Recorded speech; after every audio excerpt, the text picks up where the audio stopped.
back to my channel, or welcome if you are new. Hello, new person.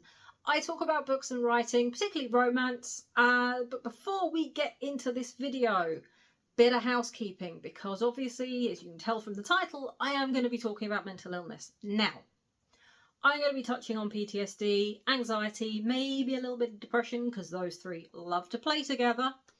I won't be talking about neurodivergency. I don't have as much experience in that as like the others. So, you know, I'm going to be talking about what I know best. I know it best not because I am a doctor. I am in no way a medical professional. I am a copywriter turned fiction writer.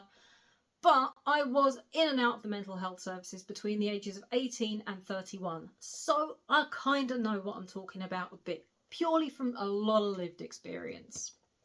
So we are going to be touching on ways that I think it is done badly, because, oh God, sometimes it's still done pretty badly. But it's not all doom and gloom, because we're going to end on a light note and we're going to talk about where I think things are genuinely improving. You know, bit of positivity, we all need it. So, let's crack on. Number 1, mental illness that goes away around a person. No, it fucking doesn't. Sorry, I do get really frustrated with this. So, look, you know, A meets B. A has PTSD, but all of their PTSD symptoms just vanish around this person. Look, I wish that were a thing, because that would have made my life infinitely easier. Look, I love the people in my life. Of course I do. I wouldn't have them in my life if I didn't love them. But I tell you this. If I'm out somewhere, even when it's with someone who I know I am safe with, someone I trust, there's still that little niggling thing in the back of my brain going, what if bad thing? Because that's what PTSD really kind of has boiled down to with me at this point, because I've done a lot of work on it. So, you know, it doesn't all just go away. Now, look, you know, depression, anxiety and PTSD and things like that. Look, when you meet a new person and you're in the honeymoon period, and let's face it, in romance novels, that's the bit that we're in with them. Yes, you have the happy fun time chemicals all racing through your noodle. And they can lighten some of those issues. They can lighten them. They can feel a little bit easier. They do not all just magically bugger off. You know, they don't take a holiday. They are, once they're in there, you know, you've got a hell of a time getting them out. The little swine bags burrow in like a tick. The problem then becomes that it makes mental illness not look as serious, that all you need is a relationship and it's all gonna get fixed. And it tells people that, oh yeah, date a mentally ill person because, you know, you get into a relationship with them and all their issues will go away. Mate, no one has got magic genitalia that makes your issues go away. I'm sorry. And okay, you know, of course we do have the non-spicy romance. No one's going to make your mental health issues go away. It doesn't matter what they are. You have to with the hard work. But the other thing is that, I know I'm joking here, but it genuinely also does make mental health issues look less serious than they are. And the ones that they're using, especially PTSD and, you know, depression, oh my God, they are pretty complex, horrible. And PTSD is really complex. We even have complex PTSD. It's difficult to treat. It's hard work. It requires a lot of hard work. You can't just have it go away. It just makes it look less serious than it is. It makes it harder for people with the illness to be taken seriously. And sometimes we struggle with that enough. So yeah, you know, it's not how it works. You don't magically get into a relationship in the real world and it all goes away. I flipping wish, because I'm tired some days. And number 2, mental health issue just goes away like a fart on the wind because it is no longer helpful to the telling of the story. You know, it's just a dropped plot line. Now, I don't know if this annoys me more because it's lazy writing, or if it annoys me more because you are taking a serious problem that massively affects people's lives and treating it so damn flippantly. Because it's, you know, it doesn't just go away because it doesn't suit a story anymore. You know, look, I don't think that PTSD is serving my life story anymore. I'd like it to get gone. No, still there. So it doesn't work. You know, it's not how this works. And again, it's not just the lazy writing, it's showing a disservice to a severe and complex problem. Like, if you're not going to deal with it properly, I really don't think you should be touching it to begin with. And this goes for the mental illness going away around someone as well. If you're not going to treat it with seriousness, don't use it.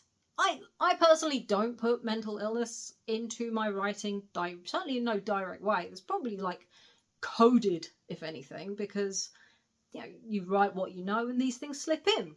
But I don't deal with it because in my writing, purely because I like having an opportunity to not think about it. It's why I don't personally use it. I write nice, fluffy, trigger-free things, and eventually I'll actually have something finished and put out into the world. So yeah, the other thing is though, it's not all doom and gloom. It is not. I know I've just been really negative for like the past 5-6 minutes, but I'm going to shine a light on some positives because I think we need to. One thing, I am noticing that it's actually men that tend to have the mental health issue more than women now in these books. And look, I'm not saying it's a good thing that we're giving men mental health issues and that, mentally ill men is a good thing. It's not. No one should have to deal with this shit. No one. But bear in mind, I was born in the 80s and raised in the 90s, and it was still a time where you didn't talk about men's mental health. Men's mental health was just like, suck it up, cupcake, boys don't cry. And that does not fix anything. It was seen as, guys who have got issues are weak. They aren't. If they are surviving it, my God, they are strong. I say this as someone who has survived shit and feels like she is pretty strong. So the good thing is, though, is that when we are putting a bit of a light, particularly in romance as well, is that we're actually saying you're not weak, you are not less of a man, you are just as deserving of love and affection and all the good things. So it's, and also we're talking about it. Here I am talking about it because it is being used more in romance fiction. So there is a positive in there. We are talking a bit more about men's mental health, and we do need to, because we didn't for so long, I think it's a good thing. This is a turning of a tide that we really needed. And number two, do you know what? Some books are just doing it better now. Books are improving. I'm going to say this, Whiskey Business by Elliot Fletcher, I actually think did a pretty good job of Mal's mental health issues. So I don't want to go too into it with like spoilers and stuff, but he has issues and he talks about it, and you get a history on why, and it is not magically fixed by the end of the book, but he's working on it. It's what we love. Now, I didn't love the book personally, did not tickle my pickle, but it's actually a good book. It's why I didn't review it. I had a very weird, I'm not loving this, but I get why other people would kind of vibe with it. So yeah, and also, there are other books where the guy is actually going and getting help and talking about it and actually talk about doing the work behind it. And this is it. It's all well and good to sit out, and we have a few books gone. You don't need a relationship, you need therapy. Therapy is not all it is. It's also hard work outside of therapy. So yeah, it's nice to see the hard work outside of therapy also getting an acknowledgement. Yes, what we want. So that's all I got for you today. If you liked this video, do give me a thumbs up. And if you have got a book that you can recommend where mental illness is actually dealt with really well, do leave it in the comments below. If you've got a pet peeve as well with how mental health is portrayed in books, or neurodivergency, because I didn't touch on it myself, but I think we should have a chat about it. Again, leave me a comment, and if you are not subscribed, do give me a subscribe because it helps out my teeny tiny little channel against the almighty algorithm, and I will see you in the next video. Take care, guys. Bye!